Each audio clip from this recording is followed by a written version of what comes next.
Prezident Shavkat Mirziyoyev parlamentga 2019-yilda amalga oshirilgan asosiy ishlar yakuni va O'zbekiston Respublikasining 2020-yilda ijtimoiy-iqtisodiy rivojlantirishning eng ustuvor yo'nalishlariga bag'ishlangan murojaatnomasida ilm, ma'rifat va texnologiyalar rivojiga alohida ahamiyat qaratdi. Qadrli yurtdoshlar, hurmatli xalq noiblari, mamlakatimizda ilm-fanni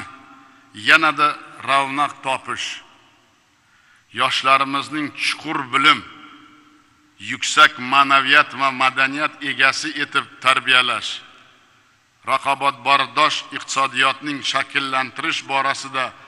boshlagan ishlarimizni jadal davom ettirish va yangi zamonaviy bosqichga ko'tarish maqsadida men yurtimizda 2020-yilga ilm, ma'rifat va raqamli iqtisodiyotning rivojlantirish yili deb nom berishni taklif etaman.